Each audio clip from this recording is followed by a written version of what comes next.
Olá! No vídeo de hoje, continuando o assunto sobre Suzano, Holanda, Nova Zelândia, Maringá, essa onda de gente doida fazendo barbaridades, vou tentar traçar um paralelo entre o que faz uma mente ficar doente a esse ponto e como a arte marcial, a filosofia imbuída nos treinos de combate, ou seja o que for, podem ajudar. Vou usar um exemplo muito próximo e tentar tornar o assunto menos chato e pesado possível, tanto que no finalzinho vai ter piada com a Betina.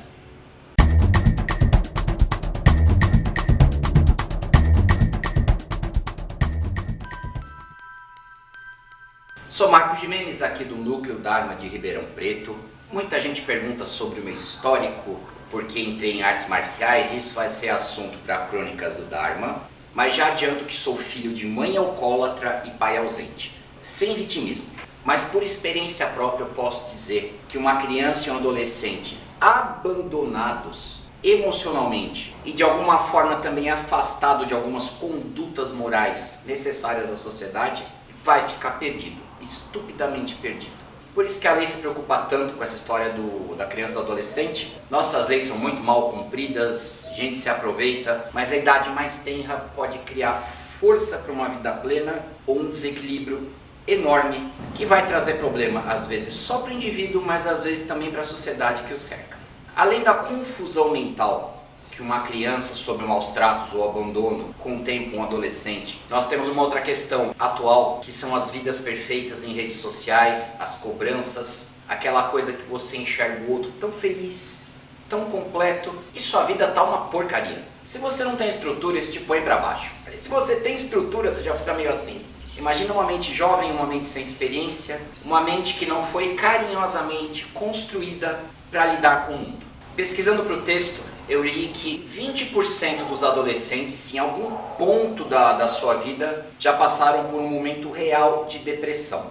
Real. Porque sim, eu conheci uma menina que, nossa, para arrumar emprego, nossa, sou depressiva, isso e aquilo, tenho pena de mim. Na hora de ir pra balada, se divertir, passava 2 horas fazendo maquiagem e se vestindo, né? E é esse pessoal que faz a depressão parecer uma bobeira, e depressão é coisa séria. Então, devido a esses conflitos pessoais que já existem na adolescência, somado a um mundo que está bem complicado, faz com que 20% dos adolescentes já tenham passado por depressão. E suicídio é a segunda causa mundial de morte entre jovens de 15 a 20 anos. No Brasil é a terceira causa, não é a segunda, mas não é porque o Brasil é um país melhor. É que no Brasil, devido ao número de homicídios nessa faixa etária, o suicídio cai para terceiro lugar. É fantástico, né? Como diria Renato Russo, vivemos num mundo doente. Acho que o mundo sempre foi doente de alguma forma, porém vivemos num momento que a informação é quase que instantânea, então a gente tem muito mais acesso ao que está acontecendo por aí. O primeiro passo para você eliminar o mal é conhecê-lo. Então a gente vive tristemente nessa fase de elucidação. Acho que nós somos a primeira geração que tem contato real com o que acontece no mundo inteiro quase instantaneamente. E a gente não sabe ainda lidar muito bem com isso. A depressão ou outras instabilidades mentais, contrariando o que o Coringa do Batman diz, elas não vêm de um único dia ruim. Um dia ruim pode ser o gatilho. Mas essa fragilidade pessoal é construída no decorrer da sua vida. Por exemplo, uma das causas de depressão real pode ser a falta de interação mãe-bebê. Assim que o bebê nasce, nos seus primeiros meses, quem tem filhos ou tem contato com criança sabe que o recém-nascido percebe a mãe. Seja pelo cheiro, seja pelo batido do coração quando está no colo, o bebê percebe que é a mãe. É algo instintivo, é algo físico, nada místico. Essa falta de interação pode criar uma insegurança inconsciente no bebê, que não vai ser a causa de todos os males, mas pode ser já aquela primeira fragilidade no alicerce da construção da sua força, do seu caráter. A mãe também é um pilar emocional para toda criança. Se você tem uma mãe com fragilidades, com depressão ou alguma coisa parecida, isso também vai influenciar esse seu alicerce de vida. No caso desse menino de Suzano, a mãe era viciada em drogas. Todo viciado, a primeira coisa que passa pela mente dele é a próxima dose. Se ele está com dinheiro, se as doses estão fluindo normalmente, ele consegue manter a máscara social. Mas quando o vício aperta, a próxima dose é o principal. Desde manter a criança no colo até o cuidado emocional. Dependendo de uma pessoa que tem um objetivo fixo na vida, que é aquele produto químico, não vai ser cumprido, a criança vai ficar meio abandonada. uma criança que presencia a mãe num estado de delírio, numa crise de abstinência, essa situação está moldando o tal alicerce de vida da criança. Problemas acontecem, mas crianças têm que ser o mais protegidas possível. E num lar meio despreparado, a criança vai presenciar situações ruins mais do que deveria. Situações tensas, pode ser a briga entre familiares por conta do uso dos entorpecentes, pode ser uma discussão, uma situação tensa com um traficante, uma dívida. Pode ser até o abandono, não ter um alimento, uma casa suja. Situações tensas demais para que um cérebro em formação saiba lidar de forma saudável. Saiba diferenciar o que é culpa dele, o que é culpa do outro. Saiba processar. Então as negligências, tanto de subsistência quanto emocionais, moldam sim a criança e o jovem. É como uma peça para a sociedade que é criada torta, não se encaixa. Para fazer parte do contexto geral vai dar muito trabalho. Todo cérebro tem um mecanismo de defesa e em situações tão extremas quando você é jovem, podem haver dois caminhos complicados. Um é o da depressão, que é o abandono de si mesmo. Não é o vagabundo que não quer trabalhar, é realmente o abandono, o cara não come, não toma banho e fica largado. Tá? Nem trabalho, nem festa, o cara não quer nada. E tem os surtos, que é como aconteceu aí no caso Suzano. Holanda, Nova Zelândia é diferente, né? Mas Suzano, como o menino acabou tirando a própria vida, coisa muito mais elaborada. Eu não estou tirando a culpa do rapaz. Enquanto ele era uma criança, um jovem abandonado, vítima, a partir do momento que tentou ferir outra pessoa, ameaçar outra pessoa, criminoso algoz. Mas o que faz uma pessoa chegar a esse extremo e principalmente como é que a gente pode evitar?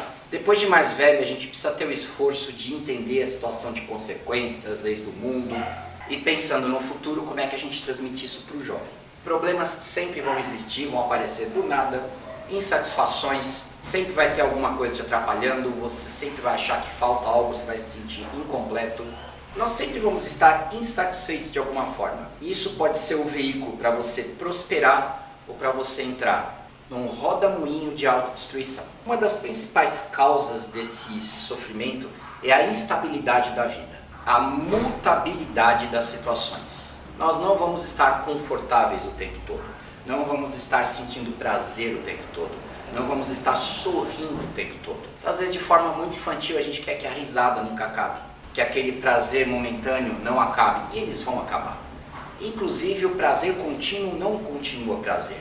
Não dá para ter uma vida feliz. Felicidade são picos. Estar feliz é bom, mas estar triste faz parte. Você não é menos do que ninguém se você está naquele momento triste, passando por problemas, seja o que for. A instabilidade gera medo e, como já dizia mestre Yoda, medo caminho é para o lado escuro. Medo leva a raiva onde leva ódio, leva ao sofrimento. De novo, a compreensão do todo é que vai trazer para você um tipo de ação ou outra. Nós adultos, os jovens, seja o que for, a gente precisa descobrir qual que é a causa do nosso sofrimento, da nossa dor, principalmente quando ela está dominando nossa vida. Quando você tem uma dor, normalmente você toma um anestésico. Quem acompanha o canal sabe, eu operei aqui os dentes, então eu estou tomando um anestésico, mas eu busquei a solução do problema. Enquanto a mandíbula doía, se eu vivesse à base de aspirina, paracetamol, eu ia viciar nessa porcaria, ia acabar com o meu rim, com o meu fígado, a dor não ia sumir, ia aumentar, eu ia criar resistência ao remédio, o problema só ia piorar. Então algumas coisas mascaram o nosso sofrimento, fazendo com que a gente não olhe para si. Pode ser a droga, pode ser o mau uso de uma filosofia ou religião, desde aquele tempo que você frequenta até a academia de arte marcial, pode ser. A compreensão do equilíbrio é vital. O equilíbrio entre esforço e recompensa. Trabalhar tem que dar frutos. Se você está trabalhando demais e não está tendo frutos, é um desequilíbrio, você precisa mudar de trabalho. Se o seu trabalho está dando frutos demais, fique esperto que tem coisa errada, a roda pode girar, a situação pode se inverter. Quem gosta de arte marcial, de fitness, seja o que for, sabe que é um investimento. Há muito esforço no início para você conseguir recompensa no final. A droga e paliativos é o prazer inicial que traz uma conta depois. E uma conta que vem com juros bancários, você paga um preço muito maior do que aquele prazer inicial vale. No caso do menino de Suzano, nós pagamos um preço por uma negligência de pais, de professores, de certa forma de Estado. A conta ali foi alta e é importante colocar que o menino não é um malandro que fez algo para prazer próprio, benefício, ele tirou a própria vida no final. Isso é um desespero, diferente do doido que ataca uma mesquita porque não concorda com a religião, diferente do doido que ataca uma igreja cristã porque não concorda com a religião, diferente. O cara se matou no final. Ele abandonou qualquer tipo de recompensa que a vida podia trazer com o tempo. E os esforços também, né? A vida é uma montanha-russa. Mas ele abandonou, ele desistiu desse mundo. Uma das coisas mais importantes que a arte marcial traz é esse olhar sobre si mesmo, é esse autoconhecimento. E em segundo ponto, o senso de responsabilidade, da sua responsabilidade perante as coisas, e algo que eu acho que está meio falho hoje, que é de responsabilizar os demais pelo que é devido. Tem coisa que é sua responsabilidade, tem coisa que é dos outros, deixar quieto não resolve. Precisa pegar no pé de quem é responsável por algumas coisas, como por exemplo no caso Suzana, essa mãe que abandonou o filho, os avós se esforçaram o máximo possível, mas tem um limite. Professores que não viram o que estava acontecendo, o Estado que não foi atrás da criança que abandonou os estudos, tem que responsabilizar quem é de direito. No meu caso, em outro vídeo vou contar mais a história, tive realmente uma infância muito complicada e as artes marciais me direcionaram. Elas foram, num determinado momento, um galho para o cara que está no meio do mar se afogando.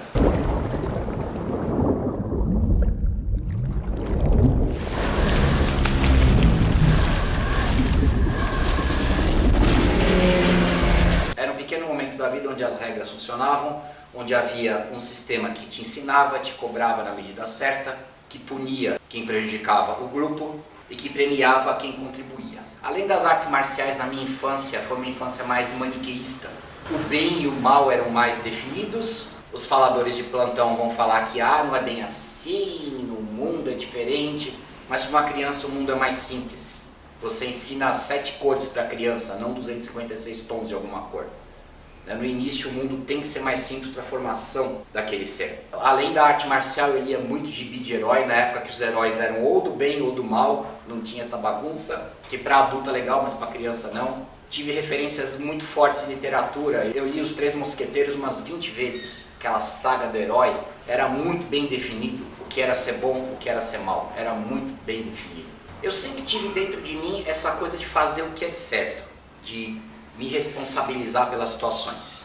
Sofri também com isso, porque muita gente mal intencionada se aproveitou desse meu senso de responsabilidade, de querer fazer o que é certo, me sobrecarregando de responsabilidades e culpas que não eram minhas.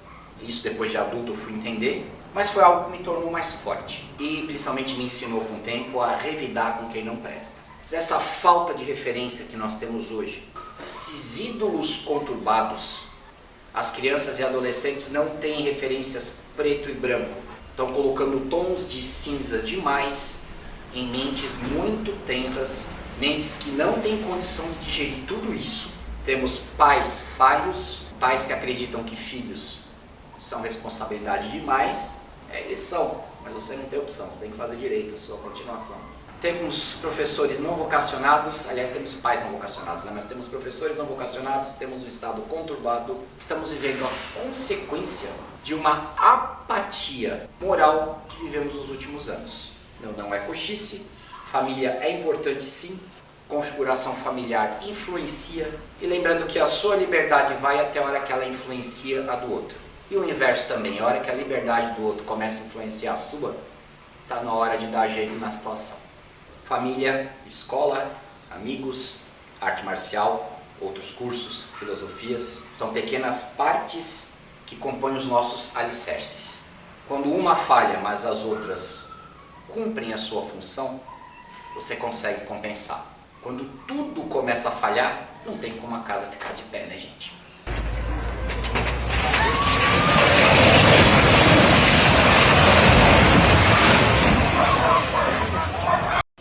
Sou Marco Gimenez, treinador e responsável aqui pelo Núcleo Dharma, que hoje enxerga a beleza em resolver problemas. Existem poucos prazeres maiores do que você ver um problema resolvido, uma pessoa reequilibrada, alguém redirecionado para que sua vida seja plena. Poucos prazeres maiores do que esse. Muito grato aos apoiadores, são os senhores que mantêm esse canal. Vamos tentar continuar passando uma mensagem positiva e construtiva para os demais. Lembrando que a gente tem Instagram. Quem acompanha o canal viu que eu estou reinserindo alguns vídeos antigos por problemas com a plataforma, então não me estranhem. Muito obrigado pela participação e paciência dos senhores, e até o próximo sábado com o nosso vídeo. E vamos ter uma conversa com a Betina. Olá, meu nome é Betina, tenho 22 anos e já sou mestra de artes marciais. Ninguém acredita, mas sou quinto dan de Aikido, nono Tuen de Kung Fu, participei de 7 Olimpíadas, treinei a SWAT, a KGB, a SHIELD. Como fiz tudo isso? Posso te contar no meu curso em VHS e DVD por apenas R$ 999,99. Betina Combativa, artes marciais ao seu alcance. Não perca essa chance.